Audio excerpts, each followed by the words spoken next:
আসসালামু আলাইকুম, কেমন আছেন আপনারা? নার্গিস বাই ডেইলি ব্লগ নিয়ে চলে আসলাম। আর এই যে দেখেন, বাড়ির কাঁঠাল বলে কথা, এটা বারান্দাতে ছিল, ঘরে থাকাই যাচ্ছিল না। তার এত সুন্দর একটা স্মাইল কর মতো না। চলেন আজকের এই ডেইলি ব্লগটা কাঁঠাল ভাঙ্গা দিয়ে শুরু করি। কিভাবে আমি কাঁঠালটা ভাঙ্গা নেই আর কিভাবে মানে কষের থেকে মানে কোন পদ্ধতি ব্যবহার করলে কাঁঠাল ভাঙলে হাতে কষ্ট লাগে না সেটা আপনাদেরকে আজকে দেখাবো। এভাবে কাঁঠাল ভেঙে কিন্তু অবশ্যই আপনারা বাসায় ট্রাই করবেন। এই যে সকাল সকালে কাঁঠাল ভাঙতে চলে আসলাম। দেখেন এই যে বারান্দার থেকে আসতেছি, বারান্দাতে রেখেছিলাম যেতে ভালো থাকে সুন্দর থাকে। এখন দেখতেছি এত কাঁঠাল পাকার একটা স্মেল কর মতো না। তো দেখেন আমি কিভাবে কাঁঠাল ভাঙি, এই পদ্ধতি মানে হাতে তেল মাইখা নেবেন আর এই পদ্ধতি ব্যবহার করবেন। দেখেন দেখেন কাঁঠালের মানে রংটা দেখেন কি সুন্দর, আর এত মিষ্টি, চিনির মতো মিষ্টি, মানে কর মতন। একটা কাঁঠাল আমি একাই খেতে পারি, আমার এত পছন্দ কাঁঠাল। কিন্তু কাঁঠাল হতে হবে এই সাইজের, এর থেকে বড় সাইজেরগুলো আমার কাছে ভালো লাগে না। আমার কাছে কিন্তু কাঁঠাল অনেক ভালো লাগে। গতকালকেও কিন্তু কাঁঠাল দেখছেন, এগুলো একদম গাছের কাঁঠাল, আমগো বাড়ি। এই যে দুইটা ভাঙছি কালকে, ছোট একটা বড় একটা, ওইগুলা কিন্তু শেষ। এই গরমের দিকতে কাঁঠাল খায় অবস্থা খুবই খারাপ, তারপরেও কিন্তু খাই, কি করবো।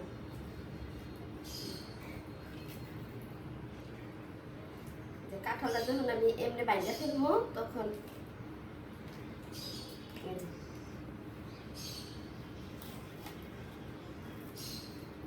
তখন কি যে এগুলো উঠাইতে ভালো লাগবে, কাঁঠালগুলো উঠাইতে ভালো লাগবে।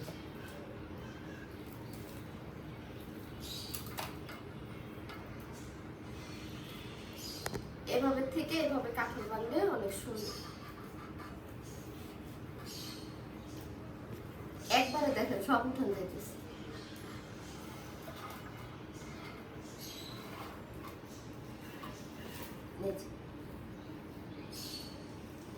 আর যদি আপনারা না পারেন তাহলে কাঁঠাল কি করবেন, চাকু দিয়ে একটু ফাইরা নেবেন, ফাইরা তারপরে যে এভাবে এভাবে ভেঙে ফেলবেন।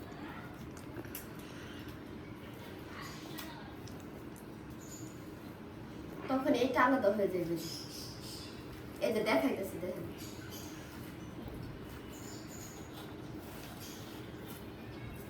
দেখেন কাঁঠাল ভাঙ্গার ডিজাইন দেখছেন। এখন এই যে দেখেন কি সুন্দর, খালি এইভাবে উঠায় ফেলবে, 2 মিনিট লাগবে কাঁঠাল ভাঙতে। তো যাই হোক, আর এদিক দিয়ে দেখতেছিলাম মা পোয়া মাছ প্যাকেট করতেছিল 5 পিস করে, যেতে আমাদের বাসায় লোকজন কম এই জন্য। আর আজকে মা কি রান্না বান্না করে, কি কি করে সেটা দেখবো। দেখেন মার মাছ ধোয়ার প্যাকেটগুলা দেখেন একদম ছোট ছোট। তো মা কিভাবে ভাগ করতেছিল, তা আমিও কিন্তু মার সাথে সাথে বলতেছিলাম যে এইভাবে কেন প্যাকেটের ভিতরে রাখো। তো মা বলতেছে আগে উপরে রাখি পরে ভিতরে রাখবো প্যাকেটের। এই যে দেখেন কিভাবে প্যাকেটের ভিতরে নিয়ে গেল। তো মা কিন্তু এইভাবে প্যাকেটগুলো করে নিচ্ছিলেন। আজকে মা কি কাজ করে আর আমি কি কাজ করি সেটাই আপনাদেরকে দেখাবো। তো যাই হোক, যারা সাথে আছেন এইভাবে আপনারা কাঁঠাল ভাঙ্গা নেবেন, হাতে কোনো কষ ভরবে না, কিন্তু মাঝখানে ছুরি দিয়ে একটু কাইটা নেবেন। কাইটা মানে মাঝখানের যে মানে কাঁঠালের যে মুতাটা সেটা উঠাই ফেলবেন, আর সুন্দরভাবে চামিচ দিয়ে কাঁঠাল উঠাইতে পারবেন, কোনো সমস্যা হবে না। তো যাই হোক, কথা বলতে বলতে আমাদের মাছ পোয়া মাছ রেডি হয়েছে। আরও মাছ আনছিল, তেলাপিয়া মাছ, তারপরে মাংস। তো যাই হোক, ওইগুলা মুরগির মাংস আনা হয়েছে, সেটা আপনাদেরকে দেখাবো। মাছগুলো আগে রেডি হয়েছে সেটাই আমি ধুয়ে নিচ্ছিলাম। এই যে দেখেন, আর ওদিকে আগে কিন্তু তেলাপিয়া মাছ রাখা হয়েছে, ওইটা দেখাইতে পারি না। এই যে, তো আমি কিন্তু এটা একটু প্যাকেট করে রাখতেছিলাম, ভালোই লাগতেছিল দেখেন। আর এদিক দিয়ে কিছু কাপড় চোপড় ছিল, সেইগুলো আমি একটু ধুয়ে নিলাম। এখন বারান্দাতে যাইতেছি লাইরা দেব, কারণ বেশি কাপড় না, অল্প কাপড়, এই জন্য বারান্দাতে লাড়াই ভালো, ছাদে যাব না।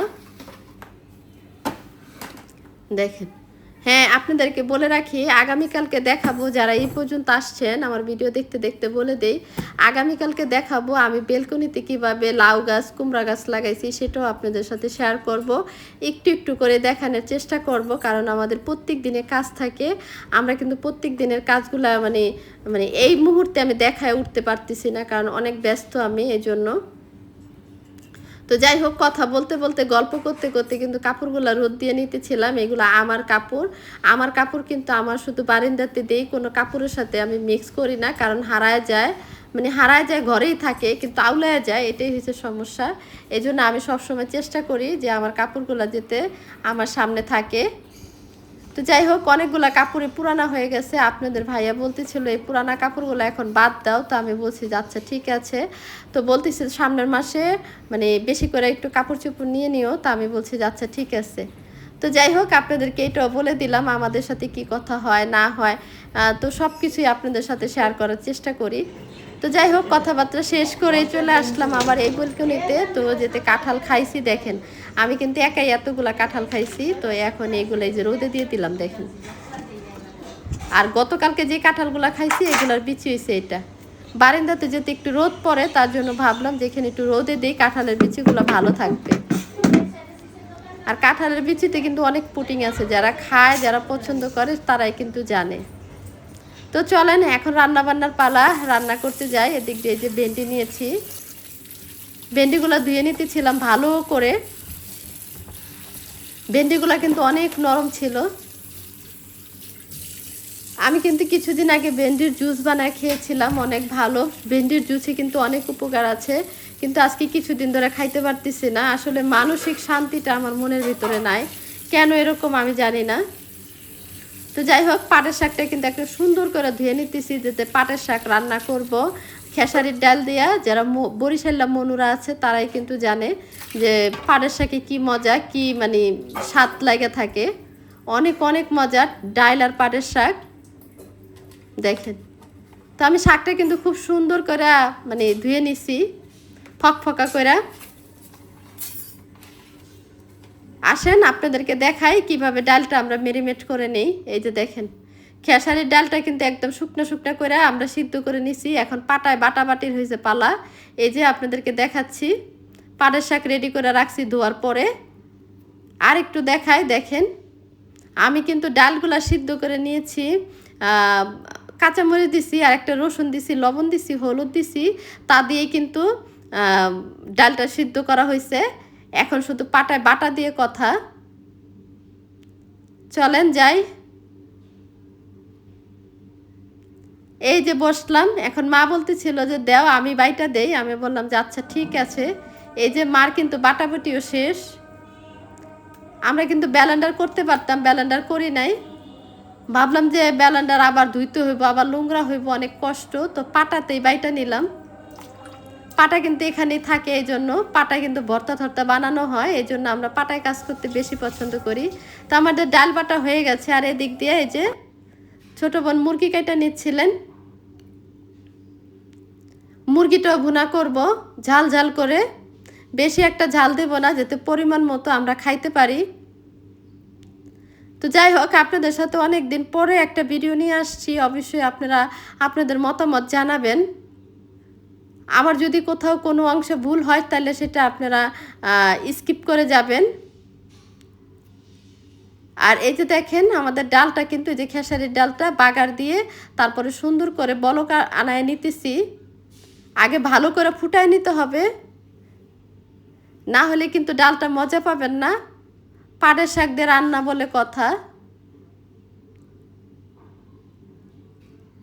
আর এদিক দিয়ে কিন্তু আমার ডালটা খুব সুন্দরভাবে ফুটে গেছে। এই যে এখন আমি এটা দিয়ে দিতেছি, পাটের শাকগুলো দিয়ে দিতেছি। এইভাবে আপনারা দিবেন পাটের শাকের ডাল, একদম অসাধারণ। আপনারা বাসায় ট্রাই করে দেখেন।